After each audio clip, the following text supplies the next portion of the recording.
Minute आप। अभी recording, cloud recording हो रहा है क्या? एक बार चेक कर लेंगे क्या? कल हुआ नहीं था बता रही थी, क्योंकि रिकॉर्डिंग तो यहाँ दिख रहा था मैम। कल नहीं हुई थी रिकॉर्डिंग। नहीं, हो गई थी। अब आया था शाम। हाँ।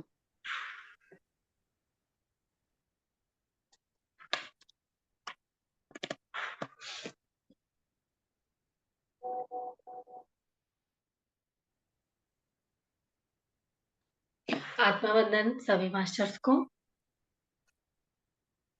आप सभी का ध्यान सागर मंच पर आप सभी का स्वागत है। जुड़ते हैं। सबसे पहले हम ध्यान करेंगे, ध्यान से जुड़ेंगे। तो दोनों हथेलियों को उंगलियां इस तरीके से फंसाते हुए अपनी गोदी में रख लेंगे। दोनों पैरों को क्रॉस करते हुए पालथी बनाकर बैठेंगे।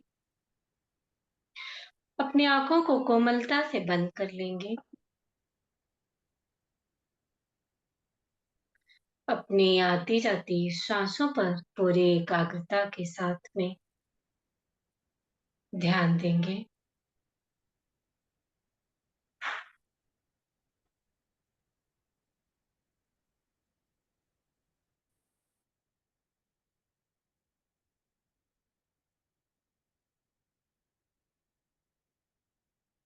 हम पूरी एकाग्रता के साथ में अपनी सांसों के साथ ही होंगे दोस्तों।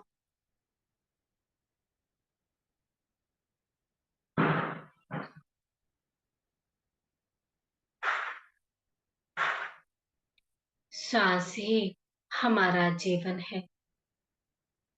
सांस ही हमारे पूरे जीवन का आधार है। सांस नहीं है तो यह शरीर एक क्षण के लिए भी नहीं रहता है, जीवित नहीं रहता है दोस्तों। इसको मद्देनजर रखते हुए आप इन सांसों के साथ में गंभीरता के साथ होंगे। इन सांसों को बड़ी ही गंभीरता के साथ होंगे। जिन सांसों को हम कुछ भी नहीं समझते, कभी ध्यान ही नहीं देते थे, ध्यान में आने से पहले वही सांस हमारा पूरा जीवन है। वही सांस हमारा पूरा व्यक्तित्व बनाता है। सांस पर ही ध्यान देने से हम सारी दुनिया, पूरी सृष्टि, पूरे ब्रह्मांड की जानकारी रख सकते हैं।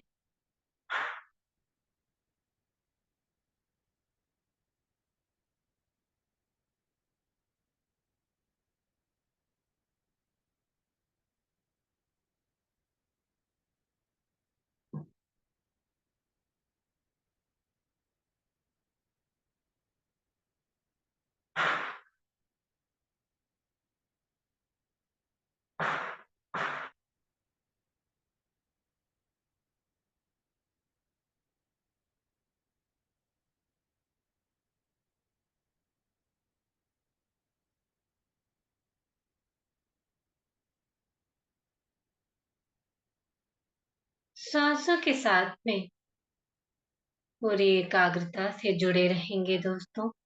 सांस अंदर जा रही है, सांसों को देखते हुए अंदर की तरफ लेकर जाएंगे। सांसों को देखते हुए ही सांस बाहर लेकर आएंगे। हर क्षण, हर पल अपनी सांसों के साथ में ही होंगे दोस्तों।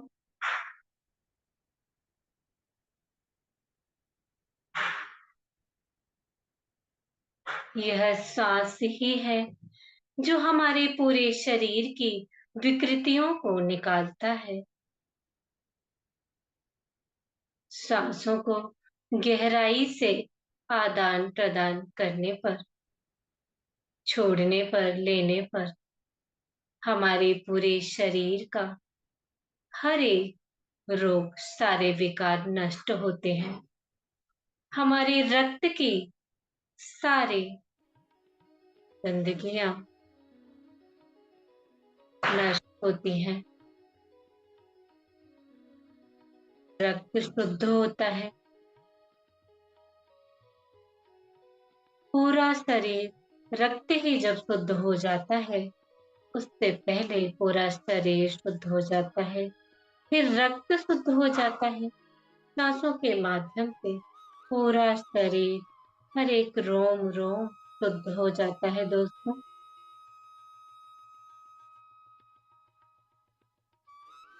इन शुद्धता के बाद में हमारे शरीर में दैवीय गुणों का आगमन होता है दोस्तों।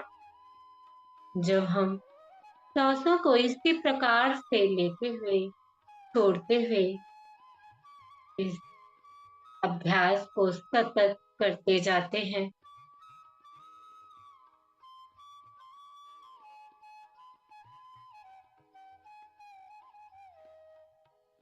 तो हमारा पूरा शरीर एक दैवीय गुणों से भर जाता है दोस्तों। मन शांत हो जाता है, शिथिल हो जाता है, हृदय उदार हो जाता है,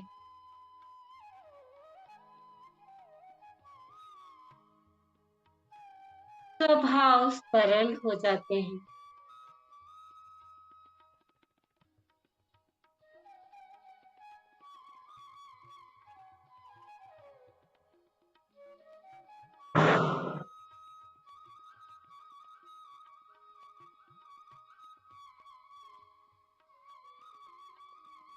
जिस तरह से सीता माँ का स्वभाव है, जिस तरह से श्री रामचंद्र जी का स्वभाव है, ठीक वैसा ही स्वभाव हमें सांसों पर ध्यान देने से आ जाता है दोस्तों।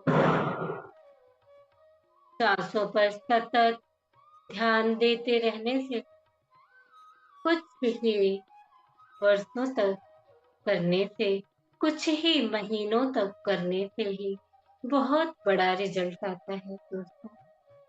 अपने अंदर बहुत ही बड़ा बदलाव महसूस होता है।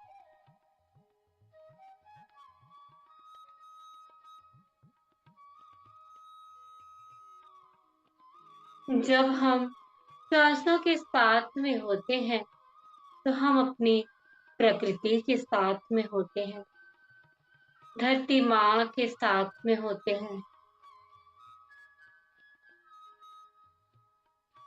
और प्रेम के साथ में होते हैं। हृदय में अपार स्नेह होता है।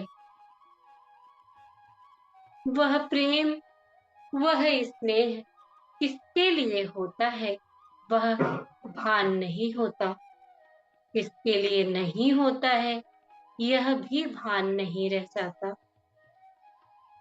पूरी सृष्टि के लिए, पूरी समष्टि के लिए, हर एक एक कण के लिए, जिनको हम जानते हैं उनके लिए भी, जिनको नहीं जानते उनके लिए भी अगाध प्रेम हृदय में होता है।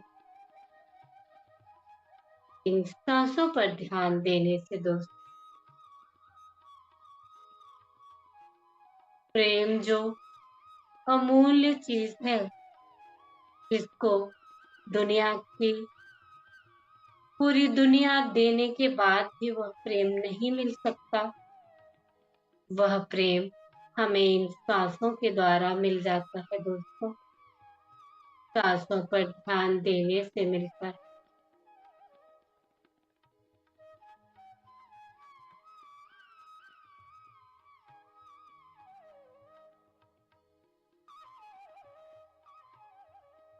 जो प्रेम दुनिया का सबसे कीमती खजाना है, वह सबसे कीमती सांसों के साथ ही मिलता है दोस्तों।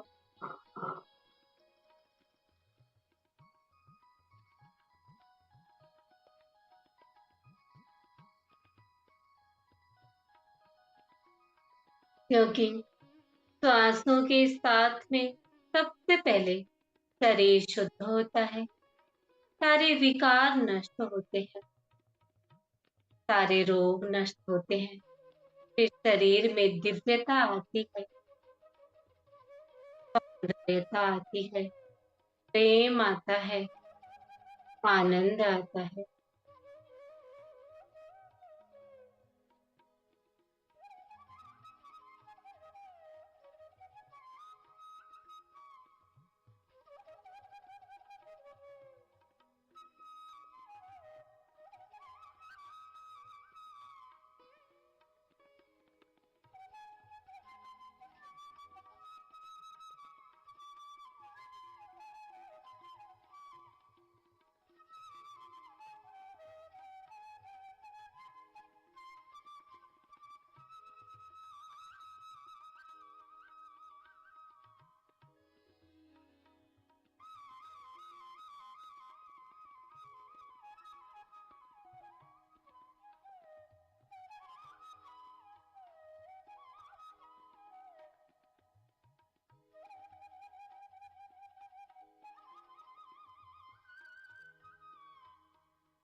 यह सांस जीवन है हमारा, सांस ही प्राणाधार है, प्राण का आधार ही सांस है दोस्तों।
वे श्री राम जी के जैसे, माता सीता के जैसे अपने आप को महसूस करेंगे दोस्तों। उतनी ही उदारता, उतनी ही सरलता, शब्दों में उतनी ही शांति है दोस्तों।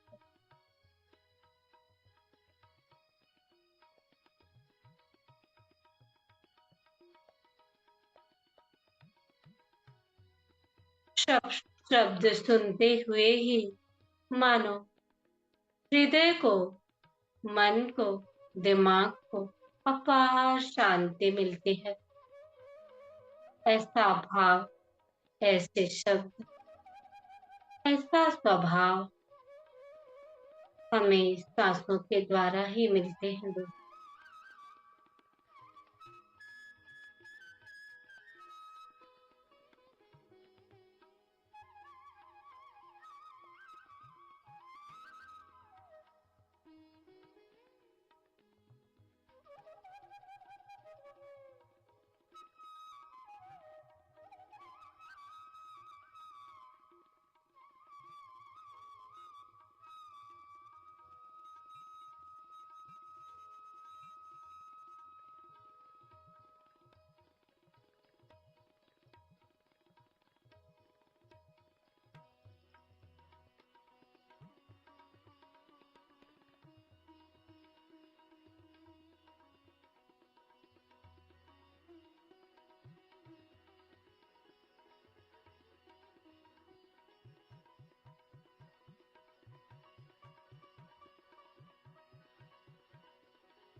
सांसों के साथ इस तरह से रहेंगे दोस्तों।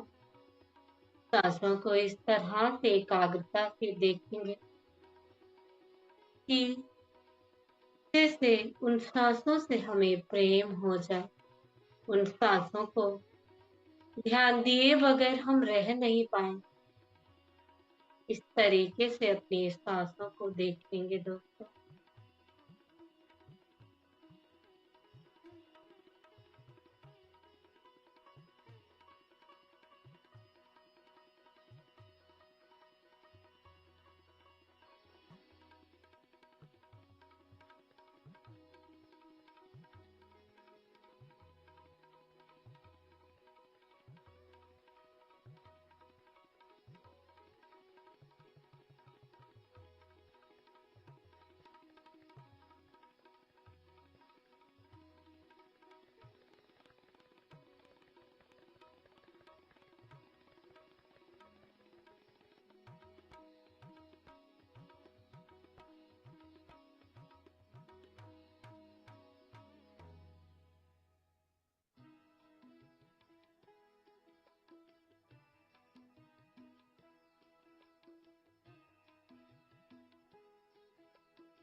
बड़े ही प्रेम से अपनी सांसों के साथ लगातार बने रहेंगे।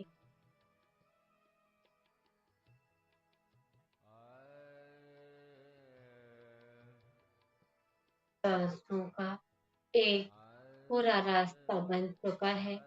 नासिका के द्वारा सांस लेते हुए गले पर, गले से होते हुए हृदय तक, हृदय से होते हुए नाभि तक, फिर वहीं से धीरे धीरे सांसों को बाहर छोड़ेंगे। नाभि से नीचे ले जा सकते हैं तो नाभि के नीचे स्वादिष्ठान चक्र, फिर मूलाधार चक्र।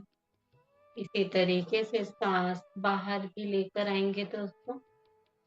मूलाधार, स्वादिष्ठान, मणिपुर, अनाहत चक्र, विशुद्धि चक्र।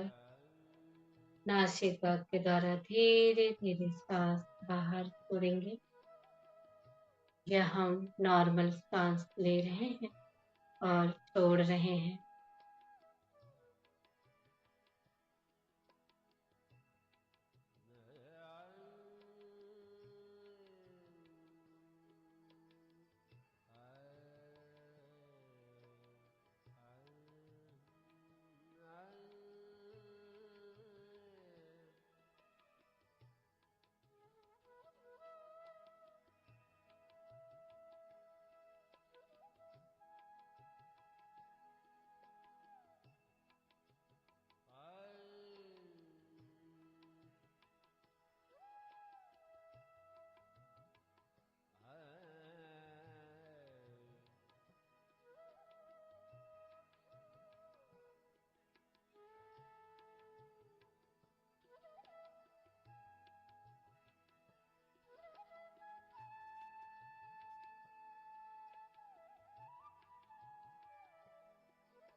धीरे धीरे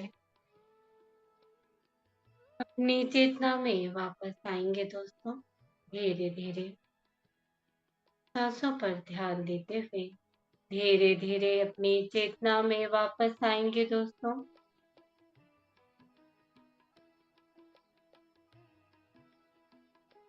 दोनों पैर के उंगलियों को हिलाएंगे। दोनों हथेलियों की उंगलियों को हिलाएंगे। दोनों हथेलियां अपनी आंखों पर रखेंगे। 5, 4, 3, 2, 1, 0। अपनी आंखों को हथेलियों के अंदर ही खोलेंगे, बंद करेंगे, खोलेंगे, बंद करेंगे। अपनी हथेलियों की ऊर्जा को आंखों के द्वारा ग्रहण करेंगे और धीरे धीरे हथेलियों को सर पर, चेहरे पर, पूरे शरीर पर स्पर्श करवाते हुए धीरे से वापस आएंगे।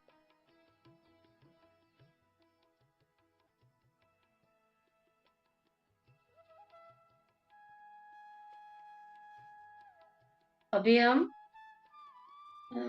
आज सीतायन का मिथिला से प्रस्थान मतलब सीता जी की आज विदाई है, इसमें आज हम उसको सुनेंगे। ठीक है।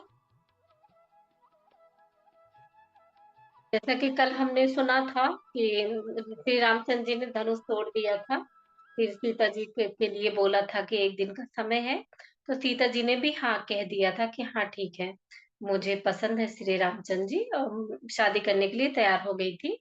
पिछला में यहाँ तक अपन ने जाना था, सुना था। अब इसके बाद विवाह के उपरांत जनक बाबा ने अपने वचन को निभाया। तो विवाह के उपरांत ना उन्होंने वचन दिया था श्री रामचंद्र जी को कि हाँ, मैं अपने खेती बाड़ी का जो भी सारे कार्य हैं, जो हमें नए नए कार्य आते हैं, वो हम सब आपको बताएंगे, सिखाएंगे। तो उन्होंने खेत खेत खलिहानों में ले गए, जहां उन्होंने मिट्टी की सुंदरता का अनुभव लिया। तो वो अपने खेत में लेके गए, उनको बहुत अच्छे से हर चीजों को समझाया। जनक बाबा ने उन्हें हल चलाना सिखाया और माता ने उन्हें मिट्टी की जीवंत विशेषता सिखाई। तो उन्होंने जनक बाबा ने उनको हल चलाना सिखाया, जो विशेष हल उन्होंने बनाया था। और और मिट्टी की माता ने उन्हें मिट्टी की जीवंत विशेषता बताई, और कि मतलब इसमें क्या विशेषताएं हैं। जो कल कल अपन ने जाना था ना, कि बता रही थी ना सीता माता कि इसमें सूक्ष्म जीवाणु होते हैं, जो हम देख नहीं पाते, ना उनको स्पर्श कर पाते हैं, वो भी मिट्टी में रह के हमारी बहुत मदद करते हैं। तो वो सब सारी चीजें उन्होंने श्री रामचंद्र जी को बताया। जनक बाबा ने श्री राम को स्थानीय परिषद का गठन किस प्रकार किया जाता है वह भी बताया, और वे बहुत उत्सुक थे उनकी कार्यशैली देखने के लिए। इसलिए उन परिषदों की प्रगति को देखने के लिए उन्होंने आसपास के गांवों का दौरा भी किया। श्री राम हर चीज को भली भांति समझते, मतलब जो भी बता रहे थे जनक बाबा ने बाबा जी, तो वो हर चीज बहुत अच्छे से सुनते थे, समझते थे, भली बात उसको समझने का प्रयास करते थे। जनक बाबा से लंबी गांवों का दौरा भी किया श्री राम, हर चीज। हाँ, हाँ, तो वो उन्होंने गांव में भी घुमाया, अपने पूरे राज्य में भी श्री रामचंद्र जी को घुमाया। जनक बाबा से लंबी वार्तालाप के दौरान उन्होंने उन्होंने प्रशासन की नई नीतियों की जानकारी ली, क्योंकि इसके बाद अब श्री रामचंद्र जी भी राजा बनेंगे, जनक जी को पता है।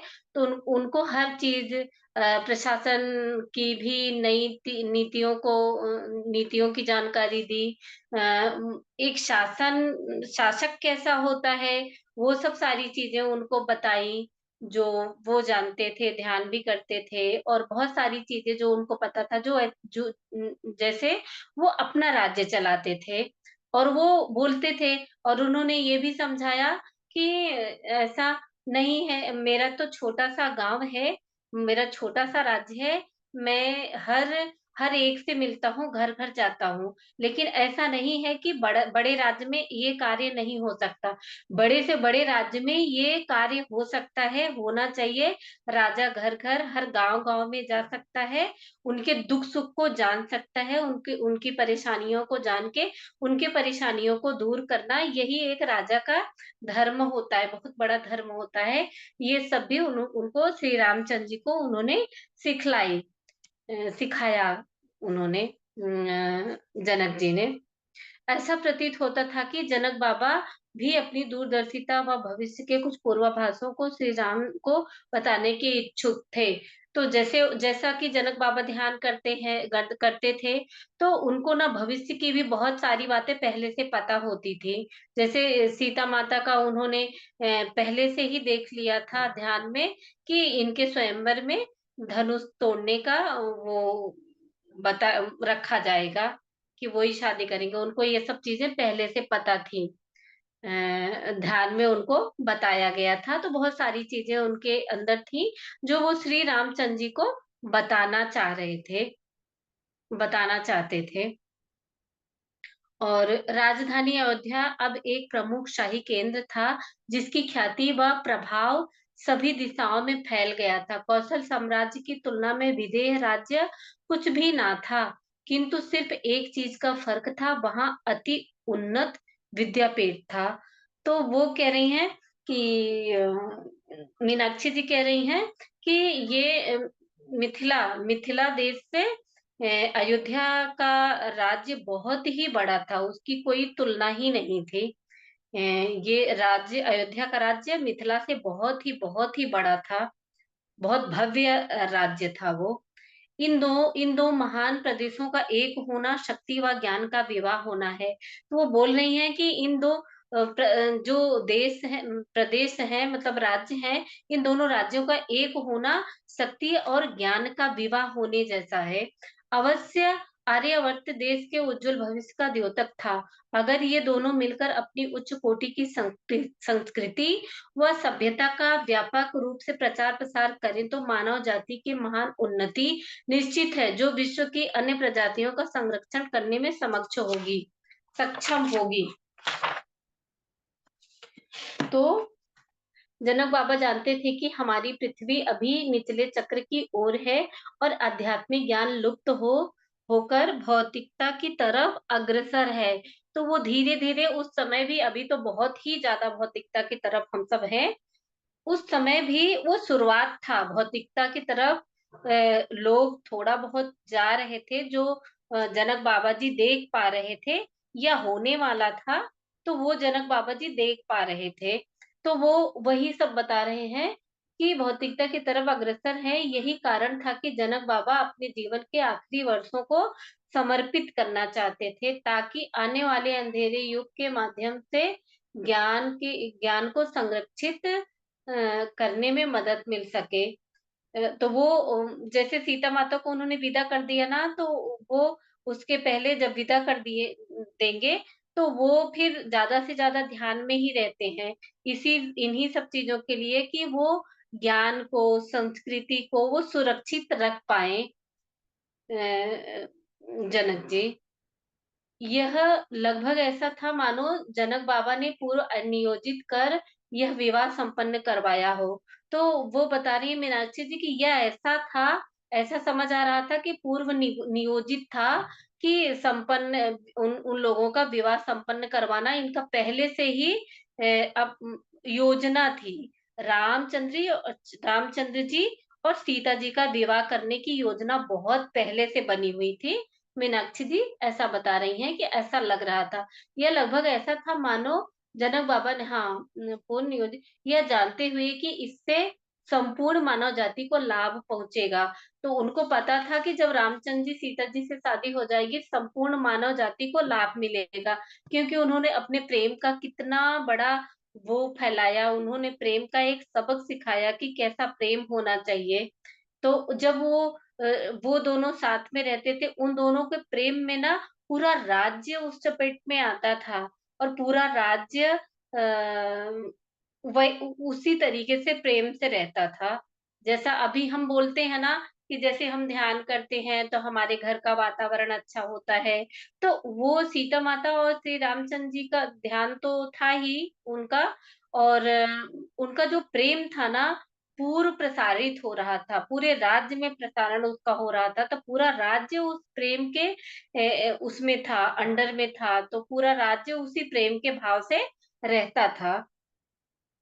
यह जानते हुए कि संपूर्ण मानव जाति को लाभ पहुंचेगा, उन्होंने सीता को उचित प्रशिक्षण दिया था, जो उस बड़ी जिम्मेदारी को पूरा करने के लिए आवश्यक था।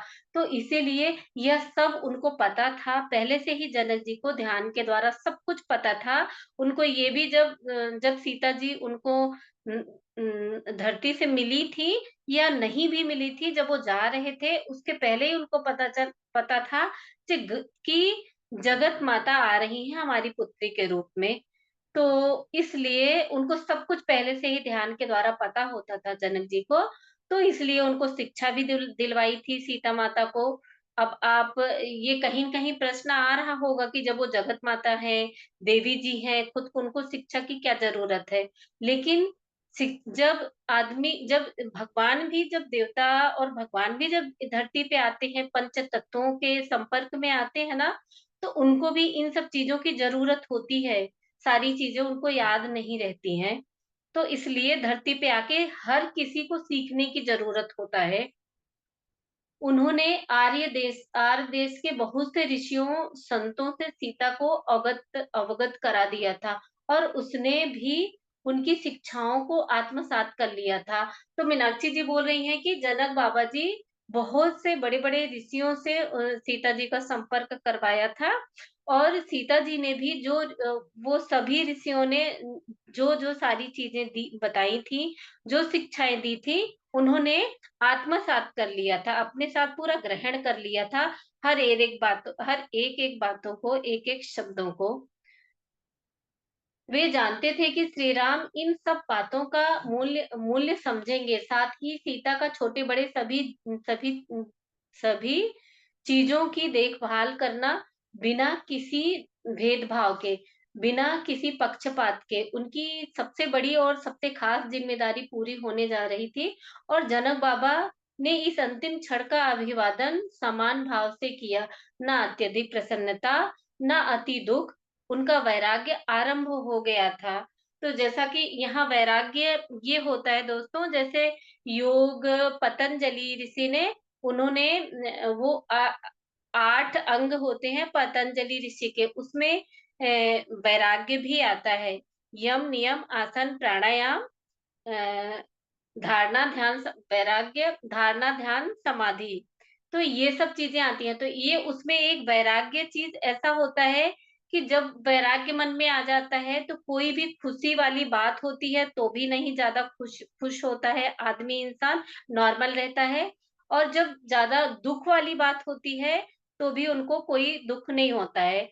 जैसे कि जनक जी थे उस समय, उनको खुशी भी बहुत थी कि श्री रामचंद्र जी से उन्होंने सीता जी का विवाह संपन्न करवाया और दुःख भी बहुत ही ज़्यादा होना चाहिए था क्योंकि सीता जैसी बेटी विदा हो रही थी, अब कब मिलेगी, कब नहीं। उस समय तो और भी बहुत लंबे-लंबे समय तक रहते थे, अभी तो मायके आना-जाना बहुत ही हो जाता है, लेकिन उस समय बहुत लंबे-लंबे टाइम पे बस ससुराल ही रहते थे। तो ये सब सारी बातें, लेकिन हाँ, उनके अंदर वैराग्य आ गया था तो उनको ना ही दुःख हुआ, ना ही कोई सुख हुआ। एक शाम रसोई घर में वापस ए एक शाम रसोई घर में वापिस आकर सोमा ने हमारे साथ जनक बाबा की कुछ शिक्षाएँ जो उन्होंने राम को दी थी साझा की, जो उसने भोजन परोसते समय सुन ली थी। हम सबका ध्यान उसकी खामोशी पर। तो एक दिन ना सोमा भोजन परोसने के लिए गई थी, तो उस दिन वो बात कर रहे थे जनक जी, श्री रामचंद्र जी को सब बता रहे थे, सारी चीज़ें सिखा रहे थे कि श्री रामचंद्र जी से बता रहे थे कि अभी अभी हमें ना सबको शासन करना सिखाना पड़ेगा, सबको ये बताना पड़ेगा स्वशासन कैसे करें, कैसे कर सकते हैं, कैसे करें। तो सब फिर श्री रामचंद्र जी ने सोचा कि फिर उन्होंने क्वेश्चन किया कि स्वशासन ऐसा क्यों? जब एक समृद्धशाली इतना अच्छा एक राज्य है तो स्वशासन की क्या ज़रूरत है? तो फिर जनक जी ने बोला कि स्वशासन इसलिए कि यहाँ मैं देख रहा हूँ लोग एक अच्छे राजा के साथ शासित होना ज़्यादा पसंद कर रहे हैं, स्वशासित होना नहीं पसंद कर रहे हैं। क्योंकि अगर जब वो स्वयं से शासित होंगे, स्वशासित होंगे, तब वो उच्च लेवल तक बढ़ेंगे, तब उनकी पराकाष्ठा बढ़ेगी, तब उनकी बुद्धिमत्ता बढ़ेगी, सब कुछ तब ये एक राज्य वैभवशाली बनेगा। जब हर इंसान स्वशासित होगा, अपने घर का शासन खुद करेगा, अपना हर इंसान स्वशासित होगा, स्वयं में भी शासित होगा और अपने घर की देखभाल खुद करेगा, अपने गाँव की देखभाल हर एक इंसान, हर एक पर्सन खुद करेगा, तब जाके ये वैभवशाली राज्य बन सकता है। ये श्री रामचंद्र जी को जनक जी बता रहे हैं। जैसा कि अभी हम भी देख रहे हैं कि जो आत्मनिर्भर भारत बन रहा है, आत्मनिर्भर भारत, ये चीजें उस समय भी थी। ये सब सारी चीजें उस समय भी जनक बाबा जी श्री रामचंद्र जी को ये बता रहे हैं, सिखा रहे हैं। तो यही सब सारी सारी बातें वो सोमा सुन के आई थी। और जब कोई भी जो सेवक होते हैं, कोई भी बातें सुन के आते हैं ना, तो आपस में चर्चाएं करते हैं, रसोई घर में बैठ के सारी बातें सुनते हैं। क्योंकि उनके राजा इतने अच्छे हैं, उनकी रानी इतनी अच्छी है, सीता माँ, विशेषकर सीता माँ की कहानियां सुनने के लिए सब बहुत उत्सुक उत्सुक रहते थे। और उनके लिए पूरे समर्पित थे, उस राज्य के लिए, राजा के लिए, सीता माँ के लिए पूरी तरह से समर्पित थे। तो उनको सुनने में बहुत आनंद आता था। तो सोमा जब गई अंदर तो वो चुपचाप थी। ये चीजें, ये बातें जो मैंने आपको अभी बताई ना, स्वशासित होने का, तो वो सोमा ने सुना तो उनको इस बात का दुख हुआ। और सभी जब सेवक सुने तो सभी को दुख होता है कि क्यों ये शासित क्यों करना है, इतने अच्छे तो राजा हैं हमारे। मतलब स्वशासित हम हो जाएंगे, स्वयं का ध्यान खुद का रखने के लिए निर्भर होंगे, तो फिर हमारे राजा का हम पर से हाथ उठ जाएगा, ऐसा वो सब सोच रहे हैं। कह रहे हैं कि इसकी क्या ही जरूरत है, जब इतने अच्छे हमारे राजा हैं। तो फिर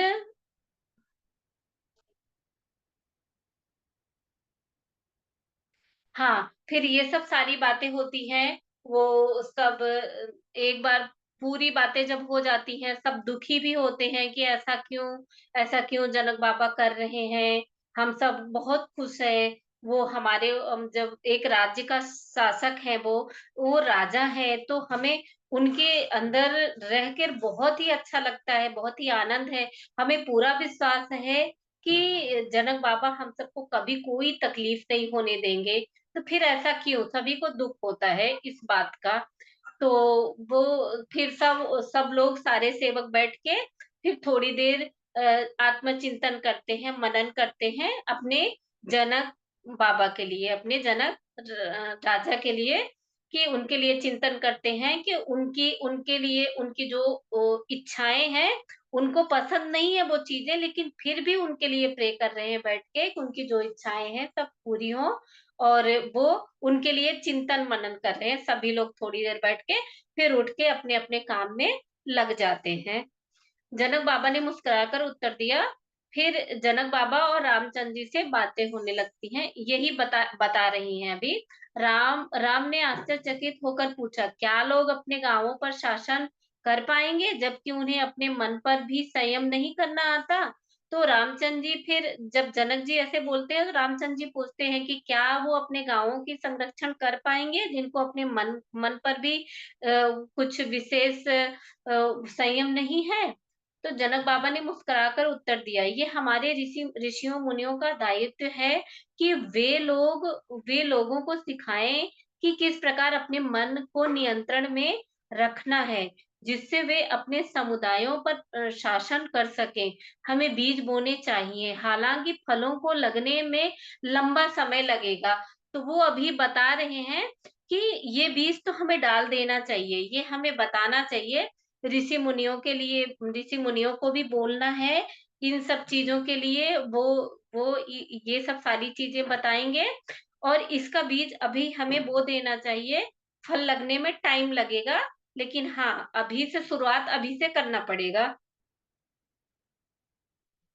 तो अ, ग्रामीण अभी ग्राम परिषदों को लेकर उत्सुक नहीं है, क्योंकि जो, हाँ, वो बता रहे हैं कि ग्रामीण जो है वे परिषदों को ले, पहले पंचायत चलती थी, आप सभी को याद होगा। तो उसी वही बनते बनते बनते बनते जब आया था ना, तो पहले ग्राम पंचायत चलती थी। तो फिर मतलब जो उन्होंने बोला कि फल लगने में देर लगेगी, तो वो बहुत सालों बाद, कई सालों के बाद ये एक पंचायत बनी होगी, ग्राम पंचायत बनी होगा। तो ऐसे ऐसे ये सब सारी चीजें हुई। तो वही बता रहे हैं कि ग्रामीण अभी ग्राम परिषदों को लेकर उत्सुक नहीं है, क्योंकि वे शासन करने के बजाय शासित होना पसंद करते हैं। तो वो कह रहे हैं शासन करना वो नहीं पसंद करते, वो शासित होना ज्यादा पसंद कर रहे हैं और करते हैं। क्योंकि इतने अच्छे राजा हैं तो सभी सोचेंगे कि ठीक है, हमें ऐसा कुछ करना तो नहीं पड़ रहा है, तो राजा हमारे खुद ही इतना ख्याल रखते हैं, तो कौन चाहेगा कि स्वशासित शासित होना। अनुयायी बनना चाहते हैं, ना करके अनुयायी बनना चाहते हैं। वो कह रहे हैं कि स्वशासित ना होके वो शासक मतलब कोई शासन करे उन पर, शासित होना पसंद करते हैं, नेतृत्व ना करके अनुयायी बनना चाहते हैं। किंतु उससे उनके मानसिक विकास में मदद नहीं मिलेगी। तो वो कह रहे हैं कि जो वो स्वशासित होना नहीं सीख रहे हैं, नहीं अगर सीखेंगे तो उनका मानसिक विकास नहीं हो पाएगा। सोचिए उस समय भी एक राजा कैसा कितना गहरा भाव लेकर अपनी प्रजा के लिए चलता है। तो कितनी अच्छी बात है अगर हर हर युग में ये सब सारी चीजें सोची जाए। तो मेरा कार्य अब समाप्ति की ओर है और आपके कार्य की शुरुआत की ओर है। तो वो बोल रहे हैं, जनक जी बोल रहे हैं कि अब तो मेरा कार्य समाप्ति की ओर है और आपका कार्य अभी शुरुआत है। अभी आप तो राजा बनेंगे, मैं राजा बन चुका हूँ और उनका एज ढलने के समय पे था, तो इसलिए वो बोल रहे हैं कि मेरा कार्य समाप्ति की तरफ है। और उनको ये भी पता है कि उनको ये सब भी पता है कि जब धनुष टूट ही गया है और सीता माँ भी चली जाएंगी, तो ये विदेह राज का इतना अच्छा कुछ नहीं रह जाएगा। तो ये सब सारी चीजें उनको पहले से ही पता है। जब सीता यहाँ से विदा हो जाएगी तब मैं अधिक से अधिक आंतरिक आयामों की ओर जुड़ जाऊंगा। आपको मानव मन में सत्य धर्म का पौधा रोपण करना चाहिए, ताकि लोग स्वयं उस अंधकार का विरोध करें जो ज्ञान के प्रकाश को निरंतर रोकने का प्रयास करता है। वह समय आ रहा है जब लोग मार्गदर्शन के लिए शासकों पर निर्भर नहीं रह पाएंगे। तो वो कह रहे हैं कि अब वो समय आ रहा है कि जब वो मार्गदर्शन के लिए जो शासक है, जो राजा है, उस पर निर्भर नहीं होंगे, वो अपना मार्गदर्शन खुद भी करेंगे, अ, कर पाएंगे। आवश्यकता है प्रत्येक व्यक्ति को उत्तरदायित्व लेने की। तो कह रहे हैं कि अब आवश्यकता आन पड़ी है, आ गई है कि हर व्यक्ति को उत्तरदायित्व लेने की। भविष्य में यह ही होना है। तो वो बता रहे हैं कि भविष्य में आने वाले समय में यही होना है, यही होगा। श्री राम स्वशासन स्वशासन और यह आपसे आरंभ होना चाहिए, क्योंकि आने वाली सहस्त्राब्दी के लिए आप ही नींव रखेंगे। मैंने अपने लोगों में इसके बीज प्रतिरोपित करने की चेष्टा की है, किंतु मिथिला छोटा है और अयोध्या बहुत विराट है। वही जो मैंने अभी बताया ना, कि वो सब कुछ समझाते हैं और बोलते हैं कि मैंने तो यहाँ बीज बोने का शुरुआत कर दिया है, परंतु मिथिला बहुत छोटा है, तो ये हो सकता है मैं कर सकता हूँ जल्दी, लेकिन अयोध्या बहुत बड़ा है, अयोध्या बहुत विशाल है। तो वो फिर वही बताते हैं कि विराट हो जाएगा। ये भूमिका आपको और सीता को मिलकर निभानी पड़ेगी। तो वो बोलते हैं कि आपको सीता को दोनों को मिलकर निभानी पड़ेगी यह भूमिका। अब मैं समझ पा रहा हूँ, इसी वजह से उसने मिथिला में जन्म लिया, जिससे वह यह ज्ञान अयोध्या तक पहुंचा सके। तो वो कह रहे हैं कि अब मैं समझ पा रहा हूँ कि इसीलिए सीता का जन्म यहाँ हुआ मिथिला में, जिससे वो अयोध्या जा सके आपसे शादी करके, और अयोध्या में इन सब सारे ज्ञान का ये सब सारी चीजें वहां अयोध्या तक पहुंचा सके, जिसे हमने मानव मन में जागृत करने का प्रयास किया है, जिसे वो उन्होंने खुद प्रयास किया है। वही चीज अब सीता जी रामचंद्र जी के साथ अयोध्या में फैलाएंगे। बोलते बोलते सोमा चंद मिनट में शांत हो गई। तो वो सोमा ये सब सारी चीजें अभी सोमा ही बता रही हैं, जो सेवक है सारे। तो ये सब सारी चीजें जब हो जाती हैं, तो ये सब सब समझा लेते हैं, जनक बाबा जब उनको समझा लेते हैं, तो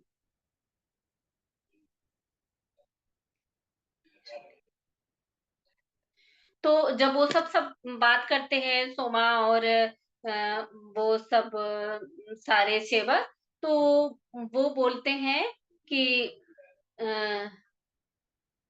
अ, फिर उनसे किरण से पूछा जाता है। किरण एक सेवक का नाम है। सारे सेवक एक तरफ से इकट्ठा होते हैं, तो किरण से पूछा जाता है कि क्या इसका क्या मतलब है? जो जनक जी रामचंद्र जी से ऐसा बोल रहे थे, इसका क्या मतलब है? मैंने ये सब सुना है, लेकिन मुझे तो कुछ समझ नहीं आ रहा है। तो किरण भी ऐसे गंभीरता से सोचते हुए उसने कहा फिर, हर राज्य इतना सौभाग्यशाली नहीं जैसे हम हैं। तो वो बोल रहे हैं कि हर राज्य इतना सौभाग्यशाली नहीं है जैसे हम हैं। इसलिए जनक बाबा जी ने इन सब सारी बातों को किया रामचंद्र जी से। इतने महान महाराजा को पाकर मुझे लगता है वे भली भांति भविष्य को देख पा रहे हैं। तो वो किरण जो थे, जो एक सेवक थे, वो बोल रहे हैं कि इतने महान राजा हैं हमारे, मुझे लगता है वो भविष्य के हर चीजों को वो देख पाते हैं, देख पा रहे हैं। जनक बाबा की दृष्टि केवल हमारे राज्य या हमारे वर्तमान काल तक सीमित नहीं, उनका दृष्टिकोण अति विराट है। हम सब कुछ मिनटों तक मौन में बैठकर, तो वही बोल रहे हैं कि जो हमारे राजा हैं वो अद्भुत हैं, और वो हम हमारे लिए हमारे राज्य को प्रभावशाली बनाने के लिए ही बस सीमित नहीं है, वो हर राज्य के लिए एक ही जैसा सोचते हैं। तो ये फिर वो बताते हैं, वो किरण फिर उसमें बताते हैं सबका। उनका दृष्टिकोण अति विराट है। हम सब कुछ मिनटों तक मौन में बैठकर उनके शब्दों का आत्मसात करने लगे, और फिर शनैः शनैः सब उठकर रसोई घर में अपने अपने काम में लग गए। तो वो सारे शब्दों को जो किरण बता रहा था, जो सोमा ने बताई ना, तो सारे शब्दों को एक बार शांति से बैठ के, ध्यान पूर्वक बैठ के सारे शब्दों को आत्मसात किया, और फिर अपने अपने काम में लग गए।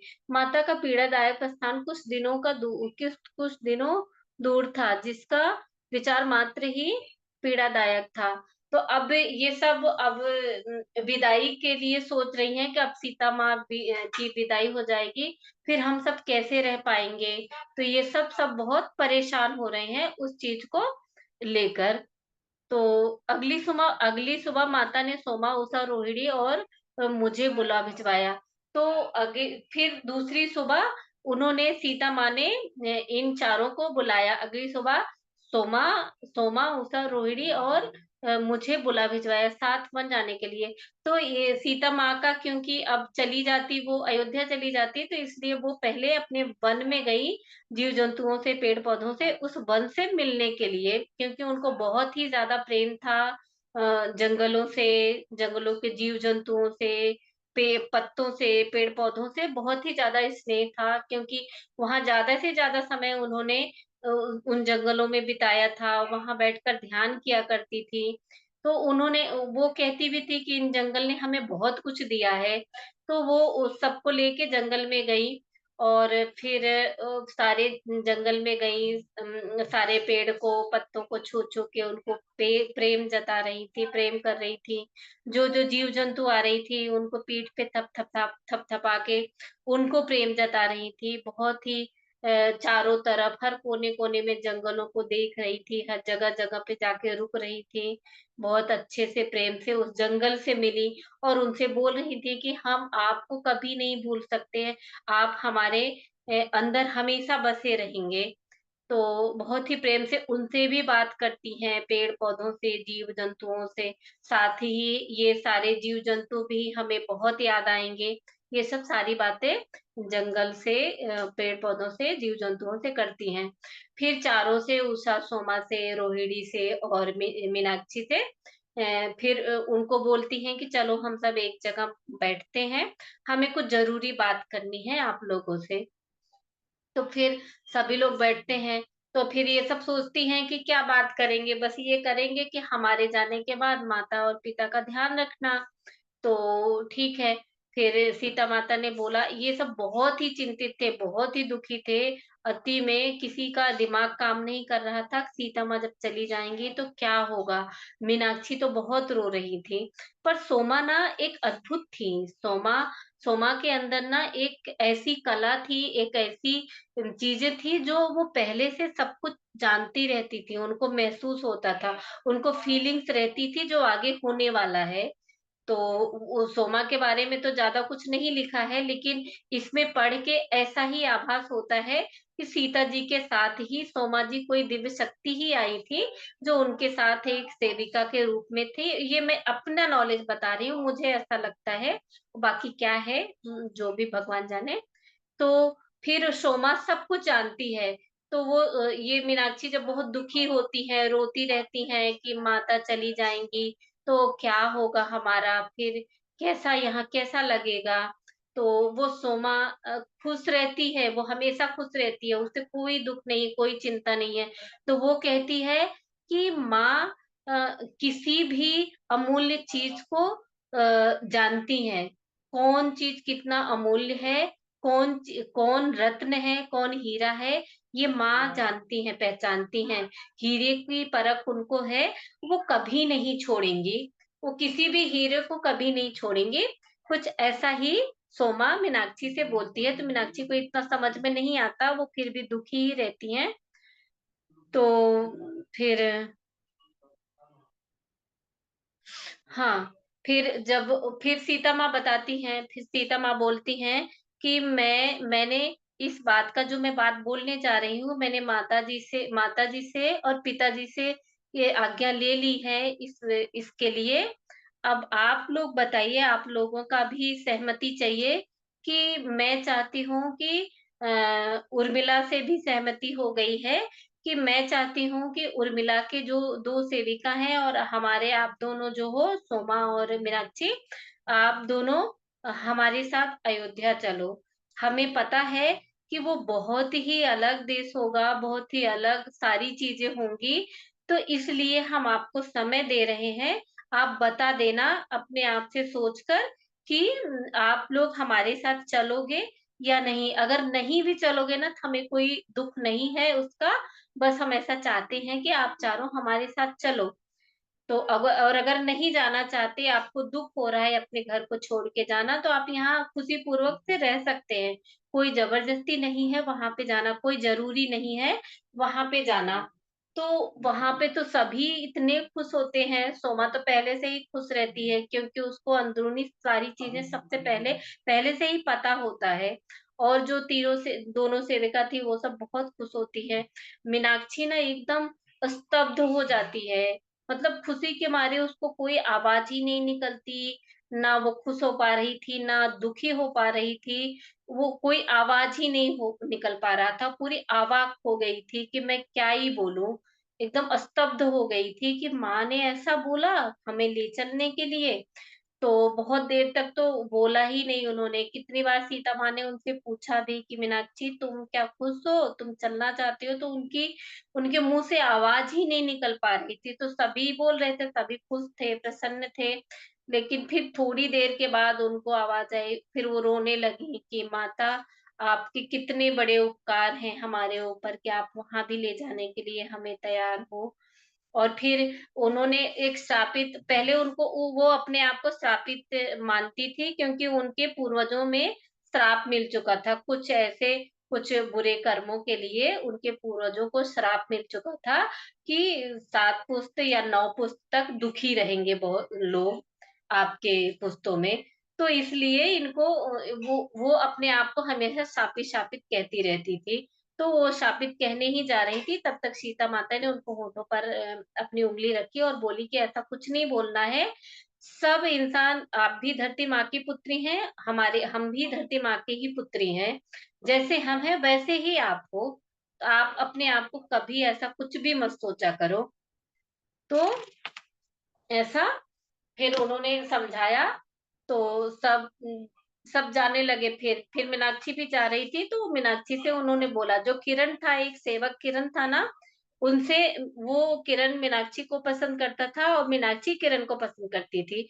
तो सीता माँ ने फिर बोला, मीनाक्षी किरण से उचित विदाई ले लेना। तो किरण से उचित विदा ले लेना, तो उचित विदा मतलब मन से, हृदय से समझ लेना कि अब हम यहाँ से जा रहे हैं, और अलविदा हमेशा के लिए। ऐसा वो कह रही सीता माता कि मीनाक्षी तुम किरण से उचित विदा ले लेना। तो वो हाँ में सर हिलाया उन्होंने, और फिर वो चली जाती हैं। और फिर इसके बाद इतना सारा काम रहता है अपने सीता माँ की तैयारी करने के लिए, कि जो जा रही सारे सामान की तैयारी और सारी चीजें रहती हैं, उन सब की तैयारी करना, अपना सामान रखना, तो बहुत सारे कार्य रहते हैं। तो वो ये चीजें भूल जाती हैं कि हमें किरण से भी विदाई लेनी थी। तो वही बोलती हैं, मुझे उनकी कही बात याद हो गई। फिर जब वो तैयार होती हैं, सब कुछ रख रखाव कर लेती हैं, तो उनको अचानक से याद आता है कि सीता माँ ने क्या बोला था मुझे। तो वो फिर इसलिए मैं फिर वो भाग के जाती हैं। मैंने देखा वो घोड़ी की देख रेख कर रहा था। वो किरण जो था बहुत ही अच्छा बच्चा था, बहुत ही अच्छा व्यक्तित्व का इंसान था, और सेवक बहुत ही आत्मसमर्पित, जितने ही थे सेवक तो सभी समर्पित ही थे। तो वो जानवरों को बहुत ही प्रेम करता था। वो जानवरों की सेवा करता था, कोई कुछ चोट लग जाते थे, कुछ हो जाते थे, या उनकी देख रेख करता था पूरे टाइम। तो वहां पे गई, तो वो एक घोड़े को बहुत ही स्नेह व प्यार से घोड़े का ध्यान रख रहा था, और साथ उससे बात भी करता जा रहा था। अचानक उसे मेरे आने का आभास हुआ।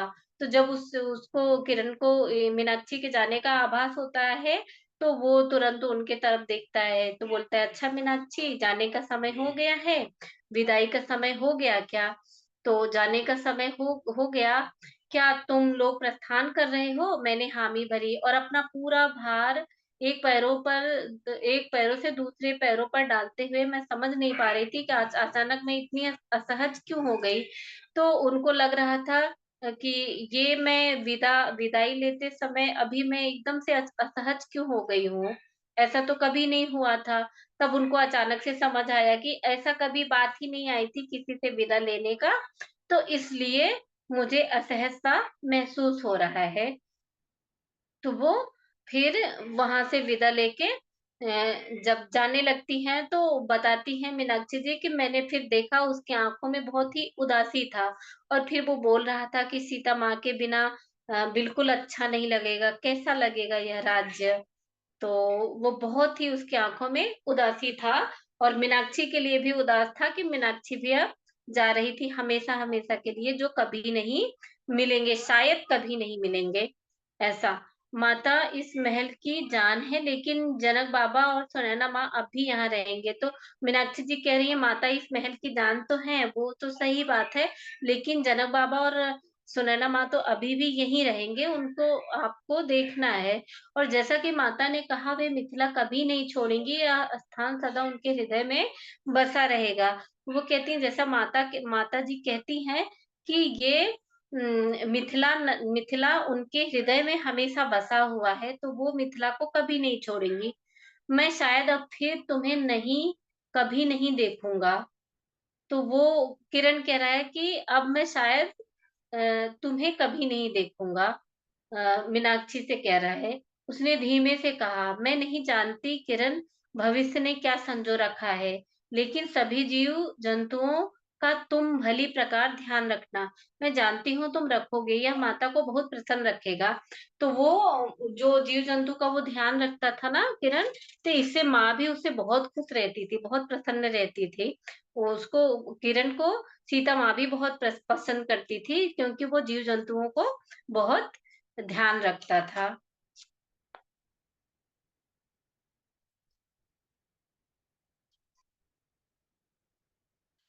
हाँ, तो फिर वो फिर वहां से आई। फिर जो बचा खुचा उनका सामान था थोड़ा सा, वो भी समेटने लगी वो सब सारा सामान। फिर वहां सोमा आई और बोली कि क्या, फिर सोमा आई तो उन्होंने पूछा कि क्या समय हो गया, मैंने पूछा, उसने हामी भरी। सभी लोग प्रस्थान द्वार पे खड़े हैं जाने के लिए, विदा लेने के लिए। अपना कुछ बचा खुचा सामान सब इकट्ठा करा उन्होंने। फिर वहां पे जहाँ विदाई का द्वार था, जहाँ आखिरी द्वार था, मतलब राज्य का द्वार था विदा लेने के लिए, जहाँ सभी लोग खड़े थे, वहां पर सभी सेवक सेविकाएं आ पहुंचे और सभी लोग इंतजार कर रहे थे सीता माता की, कि कब वो जनक बाबा जी के साथ और सुनैना माँ के साथ सीता जी और उर्मिला जी आएंगे। तो जब वो आते हैं तो जनक बाबा जी अपने दोनों बेटियों को, दोनों पुत्रियों को देखते हैं, क्योंकि ये उर्मिला जी थी ना, जो वो भी जनक जी की ही पुत्री थी।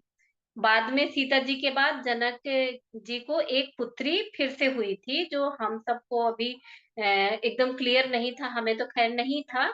और जो भरत शत्रुघ्न शत्रुघ्न जी की पत्नी थी, उसमें इसमें उनका कोई वो उल्लेख नहीं है, तो उसका कोई इसमें कुछ भी नहीं है। तो और उर्मिला जी के बारे में है कि उन्हीं की बहन थी, सीता जी की ही बहन थी। जब सीता जी का जन्म हुआ, उसके बाद एक उनकी बहन मतलब उर्मिला जी, और जन्म जन्म उनका भी जन्म हुआ था।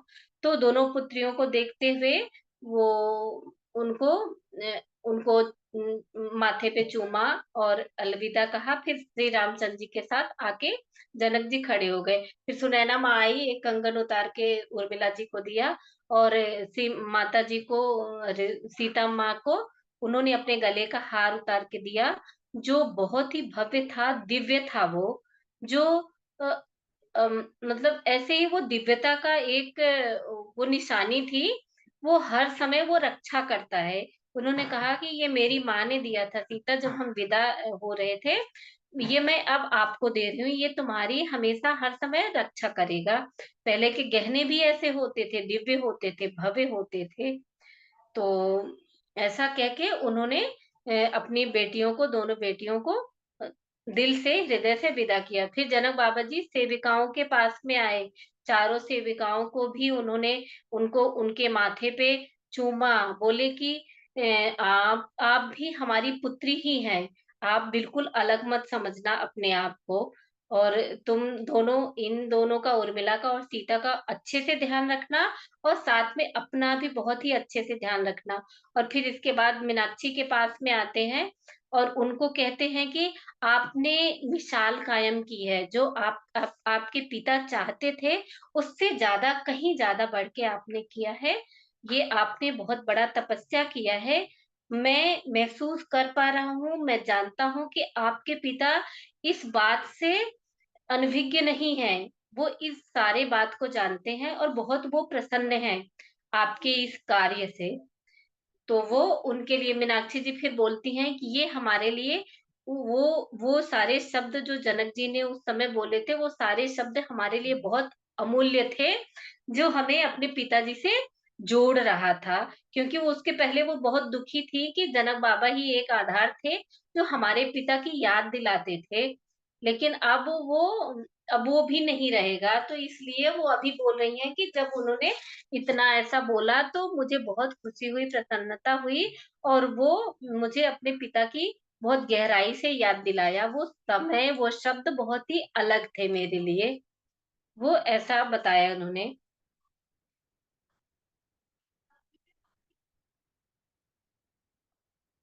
हाँ, तो वो सीता माँ फिर जब ऐसा हुआ ना, तो फिर सीता माँ देखती हैं, सीता माँ देखती हैं कि सॉरी, मीनाक्षी देखती हैं सीता माँ की पलट को, सीता माँ को, चेहरे को पलट के देखती हैं जब, तो उनका चेहरा एकदम से दमक रहा था, एकदम भव्यता से, दिव्यता से दमक रहा था। और फिर वो सोचती हैं कि हाँ, कि मेरे ही जैसा इनका भी हाल है। फिर वो बोलती हैं, मैं जानती थी इसका कोई विकल्प नहीं था हमारे लिए, उनकी तरह ही मेरा भाग्य था, मुझे अपनी प्यारी मिथिला को छोड़कर नई जिंदगी की शुरुआत करने के लिए आगे बढ़ना तय था। तो वो कहती हैं कि मैं जानती थी वो, पर दुखी थी, उनका चेहरा तो दमक रहा था भव्यता से, लेकिन फिर भी थोड़ा सा अंदर दुख था कि वो मिथिला छोड़ के, अपने माता पिता को छोड़ के, उन जंगलों को छोड़ के जा रही हैं जो अति प्रिय था उनको।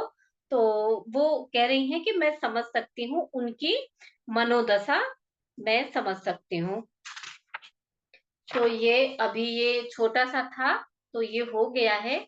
अयोध्या में समायोजन। अब अयोध्या की सारी कहानियां होंगी आगे। तो शिव प्रकाश जी, मैं ये पूछना चाह रही हूँ कि आज यही समाप्त कर दें, क्योंकि ये दूसरा अध्याय आ गया है, कि 2-4 पेज ले सकते हैं, बीच में फिर छूटेगा। नहीं मैम, एक साथ ही कंटिन्यू करेंगे, तो ठीक है अदरवाइज ना? फिर क्या है, लिंक ब्रेक हो जाएगा। हाँ चलो। हाँ। तो फिर क्या होगा, एक अध्याय आप लेंगे, फिर उसके बाद वो भी मैम लेने वाली रहेंगी, तो हाँ दोनों हाँ का डिवीजन हो जाएगा, तो बेटर है कि यहीं पे खत्म कर देते हैं। हाँ, ठीक है ठीक है। ये छोटा सा था तो आज तो खत्म हो गया है। तो ये अभी अयोध्या में समायोजन है, मतलब अयोध्या की सारी योजना, मतलब वो होंगे सारे कार्यक्रम स्वागत का। ठीक। तो अभी ये है। ठीक। ठीक है। ठीक। आप सभी ध्यानी मित्रों को बहुत बहुत धन्यवाद कि आप लोग अभी इतने देर तक हमें सुने। So thank you. बहुत बहुत धन्यवाद आप सभी का। थैंक यू मैम, बहुत अच्छे से आपने बताया, और एनर्जी बहुत थी, इसलिए मैं मेडिटेशन में ही था, ध्यान में ही था काफ़ी टाइम से। बहुत अच्छा लग जी रहा था मुझे। मास्टर्स, जी। आप लोगों का कोई प्रश्न है? हेमा जी, बबली जी, मंजू मैम।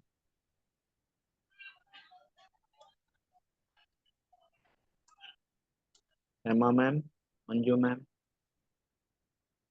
आप लोगों का कोई प्रश्न है? आई थिंक मैम किसी का कोई प्रश्न नहीं है, तो हमसे शुरू हाँ करें। जी, ठीक है शिव प्रकाश जी, अब अभी यहाँ पे हम समापन करते हैं। और मुझे आपसे कहना था कि थैंक यू, मैंने आपको म्यूजिक के लिए नहीं बोला था, लेकिन आपने शेयर किया। मैं ध्यान में सोच रही थी कि अरे मैंने बोला ही नहीं। तो थैंक यू उसके लिए, मुझे बहुत अच्छा लगा कि आपने कर दिया बिना कहे। नहीं नहीं मैम, वो रेस्ट एश्योर्ड रहिए, ये सब तो पार्ट है ध्यान का। तो मेरे पास मेरा काम था तो मैंने कर दिया, मुझे समझ में आया तो अच्छा लगा मुझे। और अच्छा है मैम, काफ़ी अच्छा ऊर्जा है, काफ़ी अच्छा ध्यान की ऊर्जा है, तो बहुत बहुत धन्यवाद मैम जुड़ने के लिए। Thank you very much. Thank और यूट्यूब से भी जो जुड़े हैं उनको भी थैंक यू वेरी मच। जी जी।